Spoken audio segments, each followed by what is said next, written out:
ఆంధ్రప్రదేశ్ రాష్ట్రంలో ఎన్నికలు సమీపిస్తున్న వేళ నందిగాం నియోజకవర్గంలో మరలా వైఎస్ఆర్సీపీ గెలిచే అవకాశం ఉందా లేదా? మనతో మాట్లాడడానికి నందిగాం సంబంధించిన ముస్లిం మైనారిటీ నాయకులు ఉన్నారు. వారి మాటలను తెలుసుకునే ప్రయత్నం చేద్దాం. నమస్తే అండి. చెప్పండి, 2019 నుంచి 23 వరకు ఇక్కడ ఎమ్మెల్యే అయినటువంటి మోనితోగ జగన్మోహన్ ఆయన చేసిన అభివృద్ధి ఎట్లా ఉంది? గత టీడీపీ ఎమ్మెల్యేతో పోలిస్తే వివిధ రాష్ట్ర రాజకీయాలు నందిగాం సంబంధించి ఎలా ఉన్నాయి? గత 30 సంవత్సరాలను తీసుకుని నందిగామలో మీరు ఎటువంటి అభివృద్ధి కార్యక్రమాలు చేయకుండా వీళ్ళు అంతకుముందు దేవినేని వెంకటరమణ గారు ఉన్నప్పుడు చేసిన కొన్ని పనులనే ఇప్పటికి కూడా వాళ్ళు అదే చేసుకుంటూ ఉంటారు. ఇప్పుడు మన ఎమ్మెల్యే డాక్టర్ మొండితోక జగన్మోహన్ రావు గారు వచ్చాక మీకు తెలుసు, మొదటి 2 సంవత్సరాలు కరోనాలోనే పోయాయి మనకు. మిగతా 3 సంవత్సరాల్లో నందిగామలో వీళ్ళు చేసిన అభివృద్ధిని చూసి ప్రజలు చాలా సంతోషిస్తున్నారు.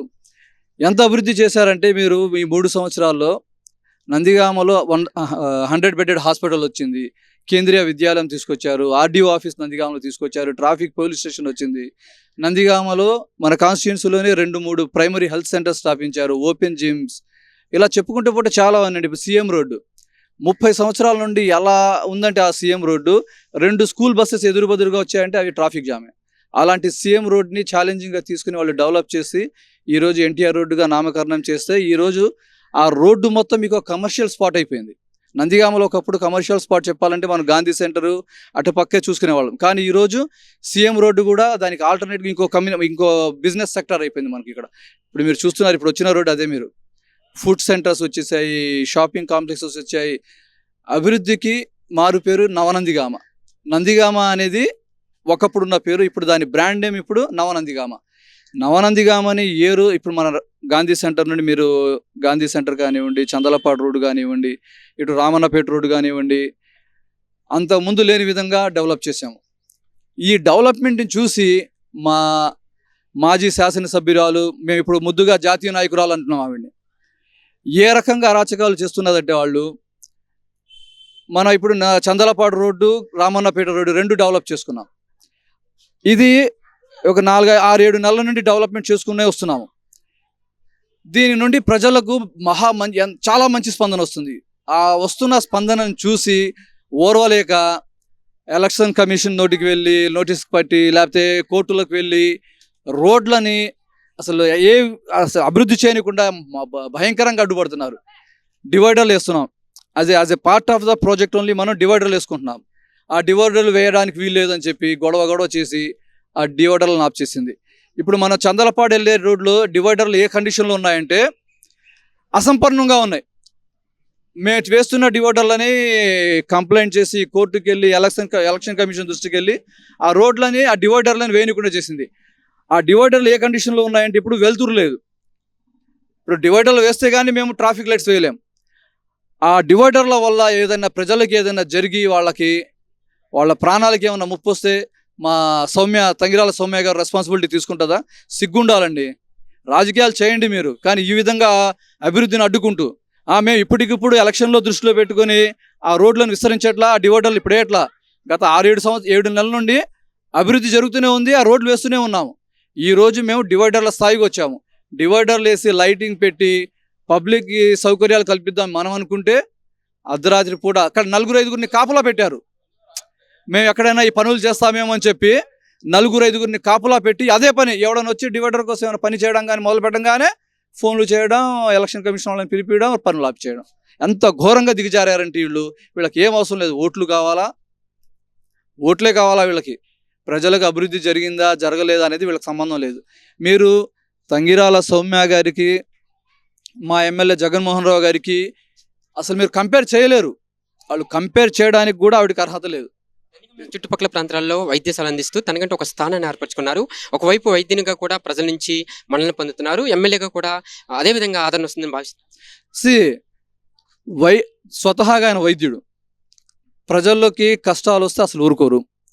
మీరు బెస్ట్ ఎగ్జాంపుల్ మనం కరోనా తీసుకుందాం. కరోనాలో మాజీ శాసనసభ్యురాలు తంగిరాల సౌమ్య ఎక్కడున్నదో ఎవరికి తెలియదు. ఏ రోజు బయటకు వచ్చినా పాపాన పోలేదు.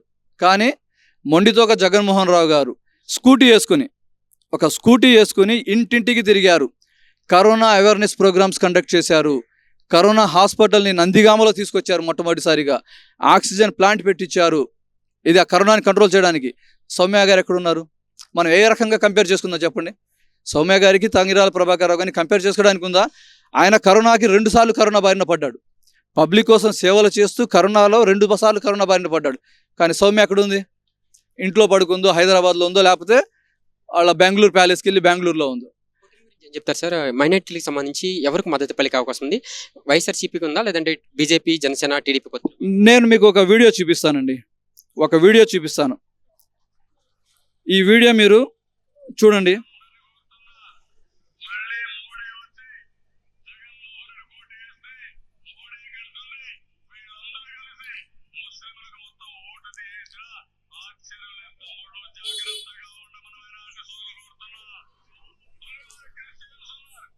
మీరు విన్నారు క్లియర్గా.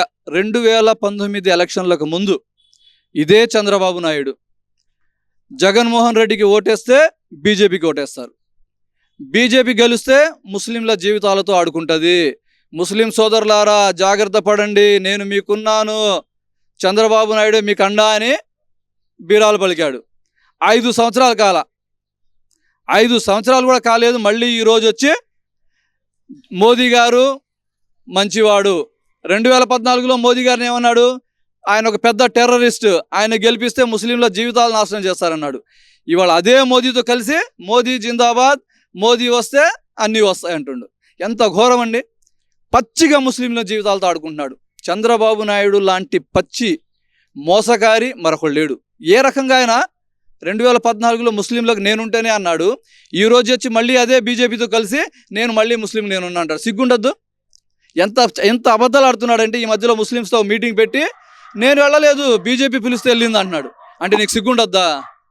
నువ్వు అంత పెద్ద 40 సంవత్సరాల ఇండస్ట్రీ అంటావు, 14 సంవత్సరాలు ముఖ్యమంత్రి అంటావు, సిగ్గుండొద్దా? 5 సంవత్సరాల క్రితం నువ్వు తిట్టిన బీజేపీ ఈరోజు బంగారం అయిపోయిందా నీకు? ఏం లేదు సార్, ముస్లింల జీవితాలతో ఆట ఆడుకోబోతున్నాడు రాజశేఖర్ రెడ్డి గారు. అమిత్ షా క్లియర్గా చెప్పారు.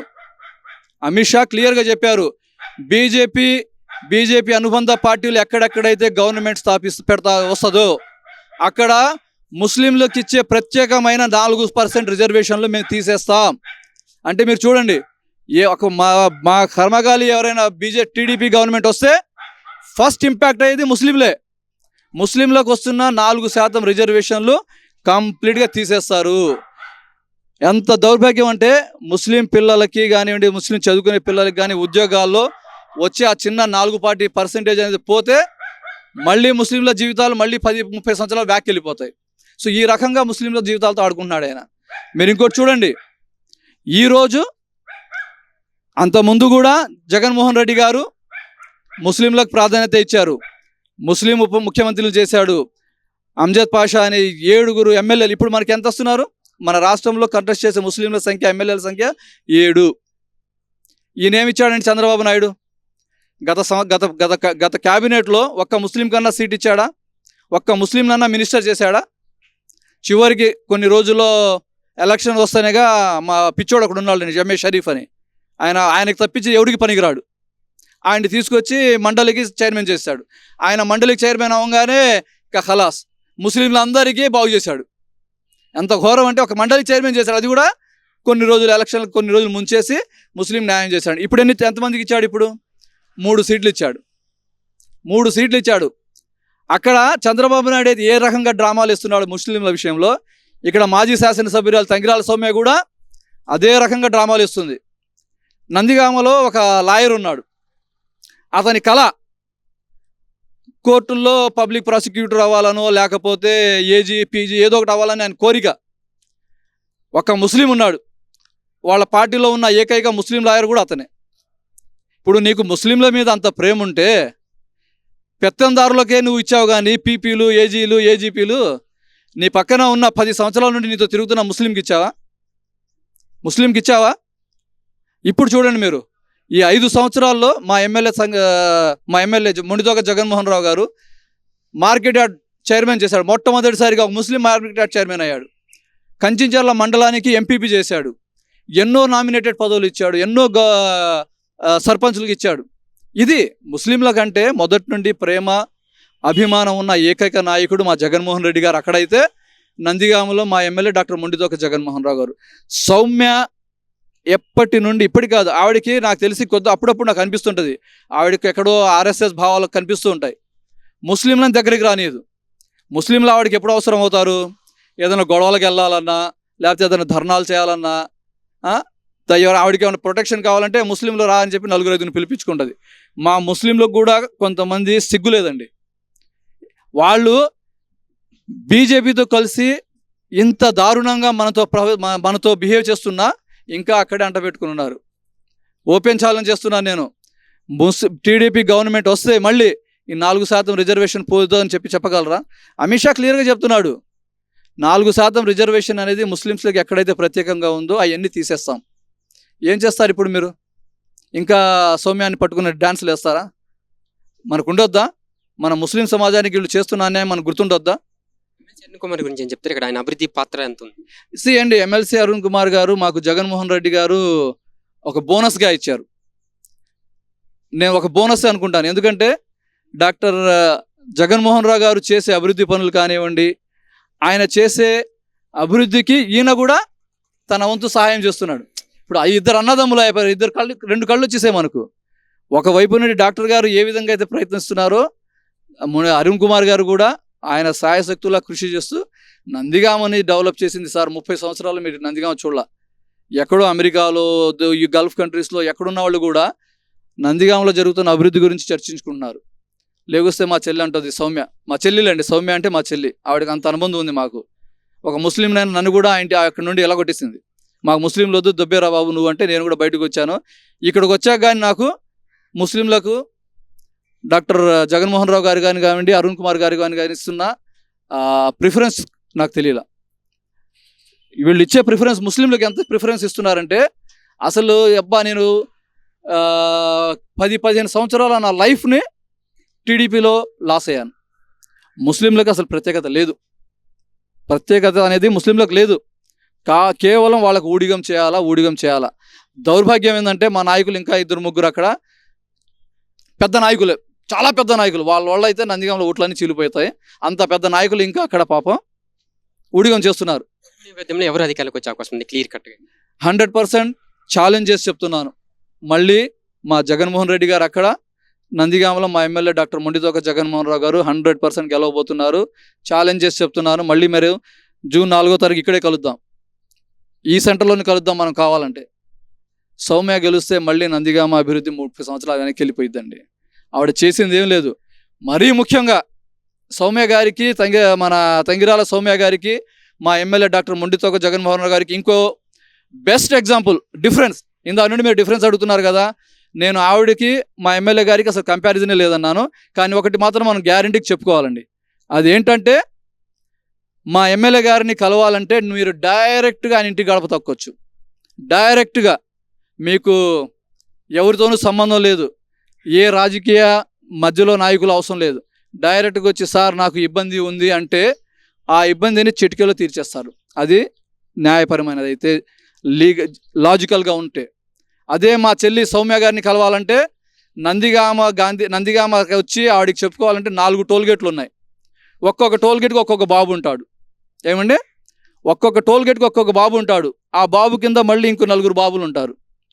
సో మీరు ఏదైనా పని నుండి వెళ్తే ముందు టోల్గేట్ దగ్గరికి వెళ్ళి టోల్ ఫీజు కడితే ఆ గేట్ ఓపెన్ అయ్యింది.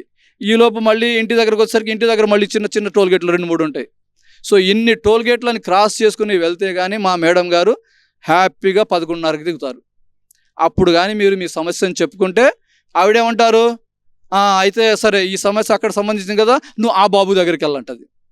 ఈ చిన్న చిన్న బాబులు, ఈ టోల్గేట్ల బాబుల దగ్గర పని లేదనుకోండి, అంతకుముందు పాపం ఇప్పుడు మైలవరంలో సీట్ లేకుండా పోయిన మా ఉమాగారు ఉన్నారు, ఆవిడ దగ్గరికి పంపిస్తుంది. సో ఇంత తతంగం ఉంది.